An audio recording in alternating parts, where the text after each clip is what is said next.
Hello guys, कैसे हो आप लोग। आई होप आप लोग सब बढ़िया होंगे। तो आज हम पढ़ेंगे डायबिटीज़ मेलिटस के बारे में।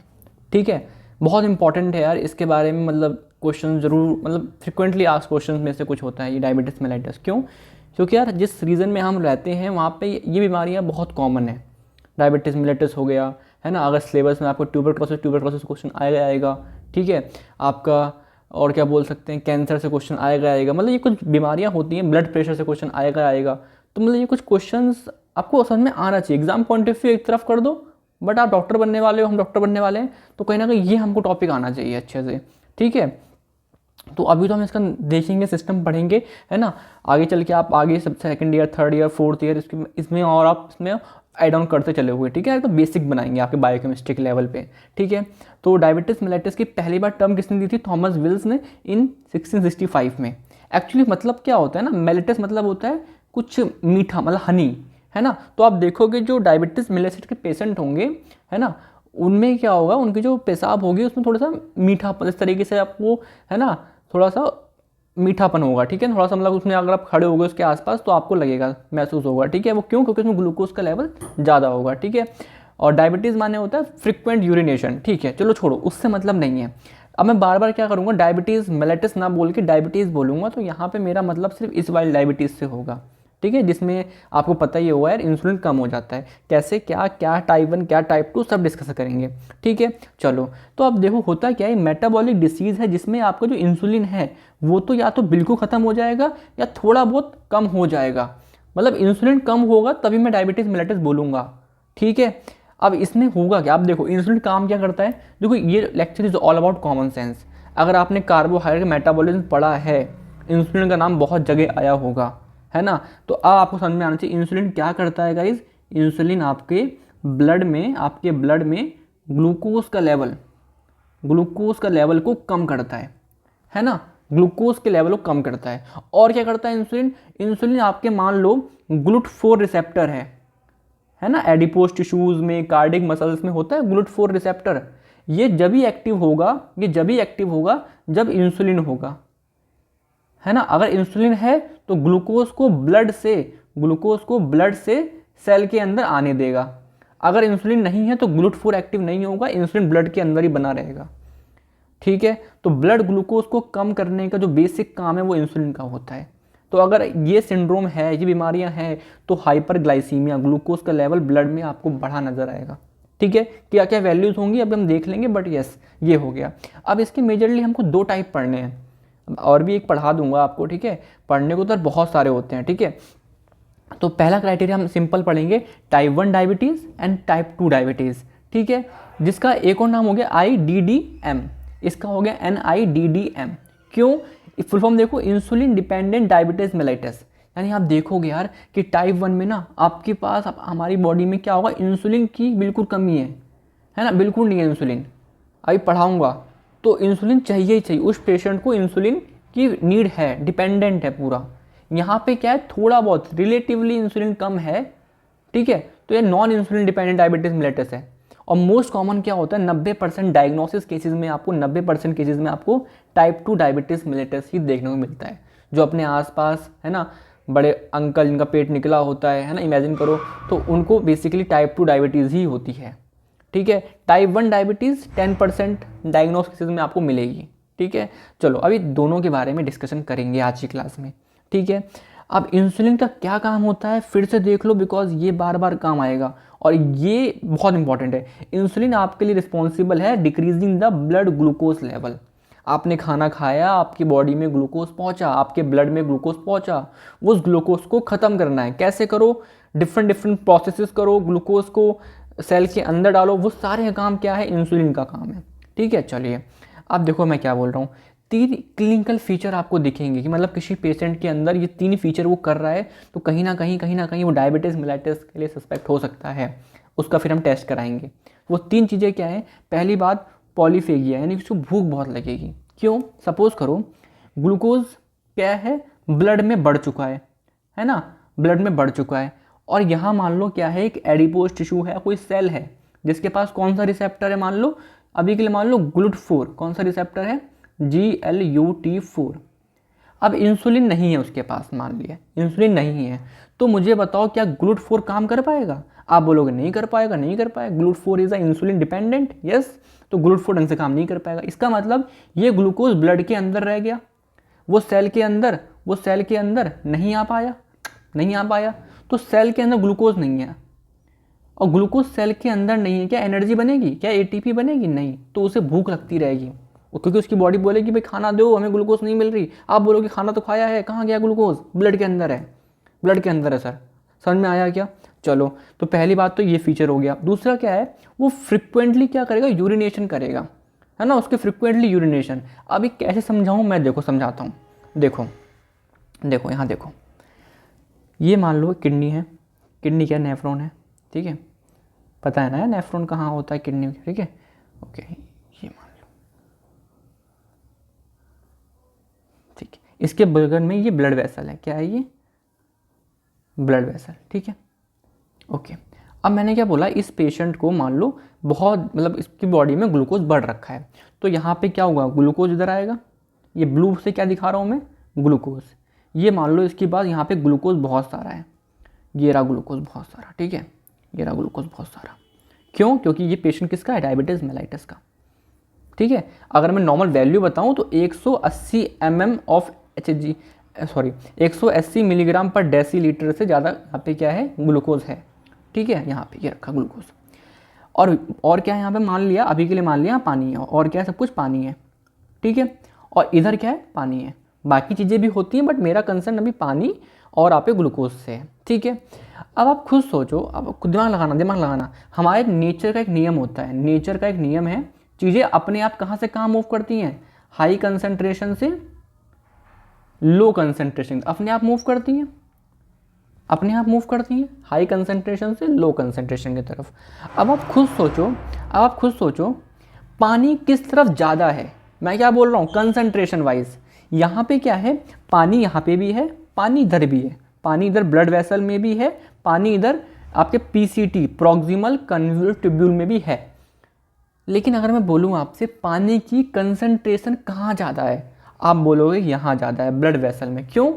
यहाँ सिर्फ प्योर पानी है, यहाँ पे देख लो ग्लूकोज भी घुला हुआ है। अगर मैं सिंपल बोलूँ आपसे, 1 लीटर पानी आपके इस गिलास में है, 1 लीटर, है ना, और 1 लीटर पानी आपके इस गिलास में है, ठीक है। इसमें अब मैं बोलूँ किसमें कंसंट्रेशन ज़्यादा है, आप बोलोगे दोनों में बराबर है। अगर मैं अब बोलूँ मैंने इसमें चीनी डाल दी, ये देखो चीनी डाल दी, यहाँ कुछ नहीं डाला, अब बताओ पानी कहाँ ज़्यादा है? आप बोलोगे पानी की कंसंट्रेशन यहाँ ज़्यादा। अमाउंट तो सेम ही है दोनों जगह 1 लीटर, मैं बोल रहा हूँ कंसंट्रेशन, फ्री पानी कितना है, तो आप बोलोगे यस ब्लड वेसल में ज़्यादा पानी है, high concentration of water as compare to यहाँ पर, क्योंकि यहाँ पे ग्लूकोज है। तो पानी कहाँ से कहाँ मूव करेगा? सोचो, पानी यहाँ से यहाँ मूव करेगा, हाई कंसंट्रेशन लो, पानी यहाँ से यहाँ मूव करा, पानी यहाँ से यहाँ मूव करा, और पानी ज़्यादा आएगा तो क्या होगा? यूरिया ज़्यादा होगा, ज़्यादा पेशाब आएगी, फ्रिक्वेंटली यूरिनेशन होगी। समझ में आया क्या? इसे बोलते हैं ऑस्मेटिक इफेक्ट। यहाँ पढ़ाते नहीं, यहाँ सिंपल मैं बोलता कि ऑस्मेटिक इफेक्ट की वजह से यूरिनेशन हो रहा है, ग्लूकोज का लेवल बढ़ गया, हो गया मेरा काम। बट अगेन मैं चाहता हूँ कि यार अगर कोई थोड़ा पॉइंट है समझा दूँ यार, क्या जा रहा है, 2 मिनट एक्स्ट्रा होंगे, बट अगेन समझ में आ जाएगा। समझ में आया तो बहुत बढ़िया, नहीं आया तो बताओ मुझे, ठीक है, कमेंट करके, ठीक है। चलो अब आप बोलोगे, क्या बोलोगे, ये ग्लूकोज यहाँ से यहाँ क्यों नहीं आ रहा? बिकॉज जो SGLT जो रिसेप्टर हैं वो सैचुरेट कर गए। ये जो रिसेप्टर यहाँ लगेंगे, ये सब पढ़ा रखा है मैंने। मान लो पहले ग्लूकोज था 120 मिलीग्राम पर डेसीलीटर, है ना, फिर 150 मिलीग्राम पर डेसीलीटर, फिर 180 मिलीग्राम पर डेसीलीटर। तो ये रिसेप्टर ग्लूकोज को वापस से ब्लड के अंदर फेंक देते थे, लेकिन 180 से ऊपर निकल गई वैल्यू, तो भैया SGL2 रिसेप्टर भी क्या हो गए? सैचुरेट। अब नहीं, है ना, गाड़ी भर गई, ठीक है। अभी यहाँ पे इस चीज़ के डिस्कशन नहीं कर रहे, बट अगेन समझ में आया पॉलीयूरिया क्यों हो रहा है? बिकॉज ऑफ ऑस्मेटिक इफेक्ट, ठीक है। फ्रिक्वेंट यूरिनेशन होगा। अब क्या होगा? जब फ्रिक्वेंट यूरिनेशन होगा तो डिहाइड्रेशन बॉडी में होगा, तो कहीं ना कहीं अनड्यू थ्रस्ट, मतलब पैसा लग रही है तो पानी पिएंगी बॉडी, है ना, तो उसको पॉलीडिप्सिया, मतलब प्यास भी बहुत लगेगी, बिकॉज ऑफ डिहाइड्रेशन। तो ये 3 P हैं जो क्लिनिकल फीचर हैं है ना। किसी को आपको देख के आप देख रहे हो यार इसे भूख बहुत लग रही है, इसे पेशाब ज़्यादा आ रही है, पानी बहुत पी रहा है, तो कहीं ना कहीं this case of diabetes mellitus का हम इसका टेस्ट करा सकते हैं, डायबिटीज़ मेलिटस टेस्ट करा सकते हैं। और भी फीचर्स होते हैं बट ये ठीक है, 3 P's आपको आने चाहिए। अब डायग्नोस्टिक क्राइटेरिया, आपने टेस्ट कराया, आपके सामने रिपोर्ट आ गई, ठीक है। अब क्या करा आपने, एक ऐसा टेस्ट कराया, आप रात में खाना खा के सोए और सुबह उठे, आपका पेट कैसा है, खाली, आपने कुछ खाना नहीं खाया, रात 8-10 घंटे हो गए, तो आप जो टेस्ट कराओगे वो कौन सा होगा, फास्टिंग वाला, फास्टिंग प्लाज्मा ग्लूकोज। तो नॉर्मल वैल्यू मैंने बताई थी कितनी होती है, 70 से लेकर 100, तो 100 के अंदर अंदर है तो नॉर्मल, 100 से 125 है तो प्री डायबिटिक, डायबिटिक नहीं आने वाला है। अब तो इसमें क्या करे पेशेंट, अपनी डाइट इंप्रूव करे, अपना लाइफ स्टाइल इंप्रूव करे, और 126 से ज़्यादा हो गया तो पक्का डायबिटिक है ना, मतलब कि ये बात है डायबिटिक हो गया। अब मान लो उसने खाना खाया, उसके 2 घंटे बाद उसने ग्लूकोज का लेवल चेक कराया, तो नॉर्मल वैल्यू कितनी हो जाएगी, 140 तक, और 140 से 190 तक है, 199 तक है, 190 या 9 लिख लो, ठीक है। तो प्री डायबिटिक, और 200 ऊपर निकल गई वैल्यू तो क्या बोलोगे गाइस आप, ये डायबिटिक है। अब क्या होता है, एक हीमोग्लोबिन होती है, हीमोग्लोबिन के साथ ग्लूकोज अटैच होता है, उसे हम क्या बोलते हैं, ग्लाइकेटेड हीमोग्लोबिन, है ना। हीमोग्लोबिन के साथ ग्लूकोज अटैच होता है तो उसे बोलते हैं ग्लाइकेटेड हीमोग्लोबिन। नॉर्मल परसेंटेज कितना होता है, 5.7% तक तो ठीक है, लेकिन उससे ज़्यादा हो गया, 5.7 से 6.4% ऑफ हीमोग्लोबिन ग्लूकोज से बाइंड है, तो आप बोलोगे यार ये प्री डायबिटिक है। और 6.5% से ज़्यादा हो गया तो बोलोगे डायबिटिक है।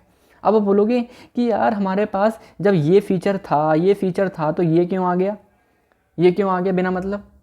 इसकी इंपॉर्टेंस ये है, जो ये वाला लेवल है ना, ये इंस्टेंट है, आपने खाना खाया है ना, बॉडी में क्या हुआ, एक दिन में क्या हुआ, वो सब कुछ दिखा रहे हैं ये। लेकिन जो ये वाला लेवल है ग्लाइकेटेड हीमोग्लोबिन, ये कहीं ना कहीं पिछले 2 महीने का स्टेटस, कि दिवाली थी 1 महीने पहले, वो उस टाइम पे कितना मीठा खाया, है ना, तो मतलब कुछ 2 महीने तक की, 6 से 8 हफ्ते तक की प्रीवियस नॉलेज बताता है ये। समझ में आ रहा है क्या। तो ये अपने आप में इंपॉर्टेंस रखता है, बहुत इंपॉर्टेंस रखता है, कि ऐसा तो नहीं है यार कोई ये, क्योंकि ये लोग ना फॉल्स कर सकते हैं, मे बी बहुत मीठा खा लिया है ना, तो कुछ हो सकता है, मे बी यहाँ पे कुछ दिक्कत हो सकती है। लेकिन जो HbA1c है, ये आपको पिछले 6 से 8 हफ्ते तक की रिपोर्ट दे देता है कि ब्लड में ग्लूकोज का लेवल क्या रहा होगा पिछले 6 से 8 हफ्ते तक का। ठीक है जी, तो मेरे को लगा मैंने समझा दिया, कोई समझ में ना आए तो मुझे बात करना, मुझे बताना, ठीक है। तो टाइप 1 डायबिटीज़ की हम बात करते हैं, ये 10% पॉपुलेशन जो डायबिटीज़ की होती है वो डायग्नोसिस करते हैं, 10% मिलते हैं, ठीक है। ये आपका बेसिकली इसमें होता क्या है, ऑटो इम्यून डिसीज़, मतलब अगर मैं सिंपल बोलूँ, है ना, HLA क्या होता है, एक तरीके का आप जीनोटाइप समझिए, है ना, जो क्या करता है क्रोमोसोम नंबर 6 पे मान लीजिए होता है, ठीक है, 6 पे होता है। अब इसका काम क्या होता है, ये आपके सेल्फ और नॉन सेल्फ, जो मतलब कि जो मेरे बाहर से, बॉडी के बाहर से जो सेल आ रहा है उसके बीच में, और जो मेरे खुद का सेल है उसके बीच में डिफरेंस क्रिएट करता है, जिससे कि मेरी इम्यूनिटी होती है वो क्या करती है, अपने वाले सेल को नहीं मारती है, बाहर वाले सेल को मारती है। बट इसमें कुछ खराबी हो गई तो ऑटो इम्यून डिसीज़ हो गई, उससे क्या होता है, वो खुद के ही पेंक्रियाज के बीटा सेल्स को मारने लगी। पता है ना यार, बीटा सेल्स क्या होते हैं, पेंक्रियाज में इंसुलिन बनाने वाले सेल्स को बोलते हैं बीटा सेल्स, ठीक है, वो खराब हो गए तो क्या होगा, absolute deficiency of insulin. Obvious सी बात है, बीटा सेल ही नहीं तो इंसुलिन डिफिशियंसी हो गई, ठीक है। ये मेनली आपको 20 साल से कम की उम्र में इसका ऑनसेट हो गया, डायबिटीज़ इन चाइल्डहुड, बट ये present in at any as. भाई जीन है ना यार, कभी भी म्यूटेशन कर सकता है, बट मोस्ट कॉमन ये आपके चाइल्डहुड में दिखती है ना। किसी छोटे बच्चे को 10, 12, 15 साल के बच्चे को आपका डायबिटीज़ है तो उसमें ऐसा नहीं उसका लाइफ स्टाइल इतना ख़राब होगा। 10-12 साल का बच्चा क्या ही यार, होने को तो होता भी है, ऐसी बात नहीं है, मैं नहीं बोलूँगा, पॉपुलेशन है, कुछ भी होता है, बट मेजॉरिटली चाइल्डहुड के टाइम पे कहीं ना कहीं ये जेनेटिक फैक्टर, इन्वायरमेंटल फैक्टर, कुछ ना कुछ इसका टाइप 1 डायबिटीज़ हो सकती है, ठीक है। अब इसको सही कैसे करें भाई, सिंपल सी बात है भाई, बीटा सेल खराब हुए, इंसुलिन है नहीं तो क्या करो, एक्सोजीनस इंसुलिन दो, बाहर से इंसुलिन दो, तो वैसे ही हो जाओगे। अगर इंसुलिन नहीं दोगे तो क्या होगा, डायबिटिक कीटो एसिडोसिस। अब ये क्या होता है मैं पढ़ाऊँगा नेक्स्ट लेक्चर में, मैं ये नहीं पढ़ाऊँगा अभी आपको कि डायबिटीज़ हो गई तो क्या क्या आइज़ में क्या दिक्कत आएगी, क्लिनिकल मैनिफेस्टेशन क्या होंगे, वो मैं नहीं पढ़ाऊँ, नेक्स्ट लेक्चर होगा। अभी मैं सिर्फ आपको बताऊंगा टाइप 1 डायबिटीज़ क्या होती है, टाइप 2 डायबिटीज़ क्या होती है ना, रीज़न क्या है इसके पीछे का, बस ये लेक्चर इसके ऊपर बेस्ड होगा, है ना। तो अब उसमें क्या क्या दिक्कतें आएंगी डायबिटीज़ होने से, क्या क्या दिक्कतें आएंगी, क्या क्या कॉम्प्लिकेशन, एकदम से क्या दिक्कत आएगी, एक्यूट कॉम्प्लिकेशन, लंबे समय तक डायबिटीज़ है तो क्या दिक्कत आएंगी, वो पूरा नेक्स्ट लेक्चर होगा, ठीक है। तो यहाँ पे क्या है आपको 3P दिखते हैं फिर से, पॉलीयूरिया, पॉलीफेजिया, पॉलीडिप्सिया, तो ये 3P दिखते हैं, समझा मैंने यहाँ पे दिया है, आई होप आपको क्लियर होगा, ठीक है, प्लीज़ बताना, है ना। अब टाइप 2 डायबिटीज़ आपके क्या होते हैं, 80 से 90% जो भी अपने आसपास देखते हो मेजॉरिटली आपके टाइप 2 डायबिटीज़ के ही पेशेंट होते हैं, बिकॉज उनका लाइफ स्टाइल ठीक नहीं होता है, क्योंकि लाइफ स्टाइल जेनेटिक भी है, ऑब्वियस सी बात है ना, बट लाइफ स्टाइल में भी दिक्कत होती है, ठीक है। अब मैं क्या बोल रहा हूँ, टाइप 1 जो डायबिटीज़ है वो बच्चों में दिखेगी, और ये वाले इंडिविजुअल ऐसा नहीं कि बहुत मोटे मोटे हो, नहीं, नो ओबेसिटी, जरूरी नहीं कि मोटे हों, है ना, तो वो सिंपल आपके भाई जीन है, ये जीन खराब हो गया, उससे मोटे और पतले का क्या मतलब, है ना, समझ में आ रहा है। लेकिन जो ये टाइप 2 डायबिटीज़ है ये जनरली ओबेसिटी लोगों में ज़्यादा देखने को मिलती है, ठीक है। तो इसमें होता क्या है आपकी बॉडी के अंदर इंसुलिन तो बहुत है, लेकिन सेल रेजिस्टेंट हो गए इंसुलिन के, सेल क्या हो गए, उन्हें फ़र्क ही नहीं पड़ता इंसुलिन से, अब हो गए ठीक है, एक लंबे समय के बाद क्या हुआ, वो रेजिस्टेंट हो गए इंसुलिन को लेके, समझ में आ रहा है क्या। अब होता क्या है, मेरी बात समझना, कोई भी बॉडी के सेल रेजिस्टेंट हो गए इंसुलिन से, इससे डायबिटीज़ मिलेटस नहीं है, इसे मैं डायबिटीज़ मिलेटस बोल ही नहीं सकता हूँ। डायबिटीज़ मिलेटस मैं जब ही बोलूँगा जब बॉडी के अंदर या तो इंसुलिन की पूरी कमी हो जाए या फिर थोड़ी बहुत कम हो, इंसुलिन कम हो। क्या बॉडी में इंसुलिन कम है, यहाँ देखो, नहीं, इंसुलिन तो बराबर है, बट सेल रेजिस्टेंस हो गए, सेल को फ़र्क नहीं पड़ता उस इंसुलिन से, तो मैं डायबिटीज़ मिलेटस अभी तो नहीं बोल सकता हूँ। लेकिन क्या होता है, जैसे कि इंसुलिन रेजिस्टेंट है ना, तो सेल ने इंसुलिन के खिलाफ रिएक्ट नहीं करा, उससे हुआ क्या, हाइपर इंसुलिनिमिया, यानी कि इंसुलिन बढ़ गया, इंसुलिन का लेवल बढ़ गया, है ना, ग्लूकोज टॉलरेंस, है ना, थोड़ा सा बिगड़ गया ग्लूकोज का लेवल, तो वो क्या करेगा वो बीटा सेल्स को डिस्ट्रक्ट करेगा, डिक्लाइन करेगा, एक सेकेंड, बीटा सेल को क्या करेगा, वो खराब करेगा ये ग्लूकोज। अब उससे क्या हुआ, बीटा सेल कम हुए तो इंसुलिन अब कम होना शुरू हो जाएगा, अब मैं बोलूँगा इसको टाइप 2 डायबिटीज़ मेलाइटिस। समझ में आ रहा है क्या, सिर्फ रेजिस्टेंट टू इंसुलिन है, मैं उसको टाइप 2 डायबिटीज़ नहीं बोलूँगा। टाइप 2 डायबिटीज़ जब बोलूँगा कि वो रेजिस्टेंट भी है और उसके बाद उसमें जो इंसुलिन का है वो डिक्लाइन आना शुरू हो गया है, डिक्रीज प्रोडक्शन होना शुरू हो गया है, जब बोलूँगा मैं टाइप 2 डायबिटीज़ मेलाइटिस। सिर्फ आप ये बोल दो कि यार resistant to insulin that why type 2 diabetes, नहीं भाई नहीं, है ना, उसकी प्रोडक्शन भी कम होनी चाहिए, जो कि हो जाती है ग्रेजुअली, ठीक है। अब मैंने बोला एक पेशेंट के में क्या है, डायबिटीज़ मेलाइटिस का पेशेंट है, टाइप 2 ले लो, चलो ठीक है, टाइप 2 डायबिटीज़ मेलाइटिस का पेशेंट है, ठीक है, यानी कि उसकी बॉडी के अंदर इंसुलिन नहीं बन पा रहा, ढंग से तो नहीं बन पा रहा, कम बन रहा है, ठीक है। तो क्या होगा, ये जो क्या काम होता है इंसुलिन का, GLUT4 रिसेप्टर को एक्टिवेट करता था इंसुलिन, तो ये नहीं कर पाएगा। अब GLUT4 का क्या काम होता है, ग्लूकोज ब्लड से उठा के सेल के अंदर डालता था, कौन से, कार्डियक मसल्स के, स्केलेटन मसल्स के, है ना, तो वो नहीं कर पाएगा, तो यानी कि पेरिफेरल अपटेक ऑफ ग्लूकोज कम हो जाएगा, मतलब कि ब्लड से ग्लूकोज का लेना सेल के अंदर वो कम हो जाएगा।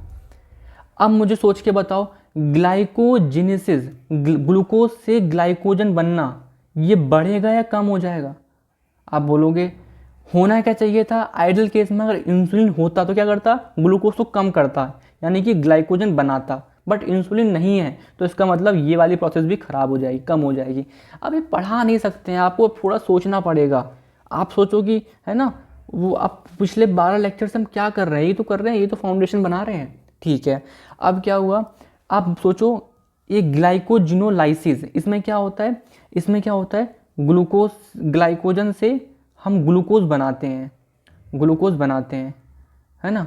अब बताओ ये होगा, बढ़ेगा या कम होगा, मैं तो बोलूँगा बढ़ेगा। क्यों बढ़ेगा, सोचो, इंसुलिन क्या करता है, इंसुलिन करता है ब्लड में ग्लूकोज ना बढ़े, यानी कि इंसुलिन बोलेगा ये स्टेप मत करो, बट इंसुलिन तो है नहीं अभी, तो ये स्टेप होगा।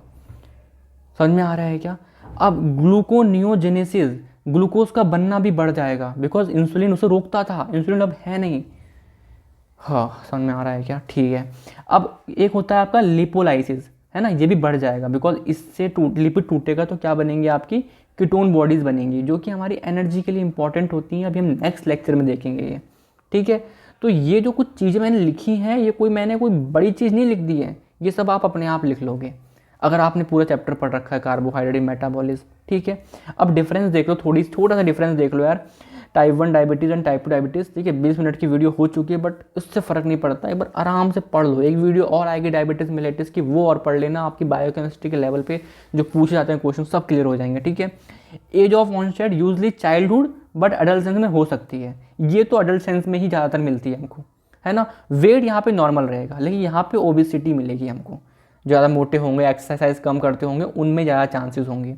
अगर पॉपुलेशन में देखें डायबिटीज़ के 10% पेशेंट टाइप 1 के मिलेंगे तो 90% टाइप 2 के, ठीक है। जेनेटिक यहाँ पे HLA मैंने बताया था ना कि HLA जीन होता है, उसमें थोड़ा दिक्कत आना हो जाती है, ठीक है, जिससे ऑटो इम्यून डिसीज़ बन जाती है, बट यहाँ पे ऐसा कुछ नहीं है, ठीक है। अब ये वाला पॉइंट जो है इसके लिए पूरा नेक्स्ट लेक्चर है कॉम्प्लिकेशंस के ऊपर कि एक्यूट कॉम्प्लिकेशन क्या आ रही हैं, लंबे समय तक होता रहा तो क्या दिक्कतें आ रही हैं, ये पूरा नेक्स्ट लेक्चर है, अभी छोड़ दो इसको। इसमें एंटीबॉडीज़ बनेंगी और इसमें रेयर है, ठीक है ना। अब एक चीज़ और आती है, थोड़ा देख लो यहाँ पे MOYD, maturity onset diabetes of the young. इसमें होता क्या है, मेरी बात समझो। इसमें जो बीटा सेल है पैनक्रियास के अंदर वो नॉर्मल रहते हैं। आप बोलोगे ठीक है, इंसुलिन भी बनता है, अरे वाह बहुत बढ़िया, दिक्कत क्या है, इंसुलिन भी बनता है, वेरी गुड। और इंसुलिन सेल जो है रेजिस्टेंट भी नहीं है, इंसुलिन के सेल जो है रेजिस्टेंट भी नहीं है इंसुलिन के। आप बोलोगे दिक्कत क्या है, बीमारी थोड़ा ना, नॉर्मल है, ये तो नॉर्मल है। बट फोर्थ पॉइंट लिखा नहीं है, अब लिख देता हूँ। इंसुलिन बन जरूर रहा है, इंसुलिन बीटा सेल के अंदर बन रहा है। मान लो ये बीटा सेल है पैंक्रियास का, ये बीटा सेल है, ये बना इंसुलिन, लेकिन इंसुलिन सिक्रीट नहीं हो पा रहा है। इसमें क्या दिक्कत आ गई, बताओ। सब कुछ ठीक था ना, रेजिस्टेंट थे, है ना, इंसुलिन बन रहा था, बीटा सेल भी ठीक थे, बट ये बीटा सेल से इंसुलिन निकल नहीं पा रहा, सिक्रीशन में दिक्कत है।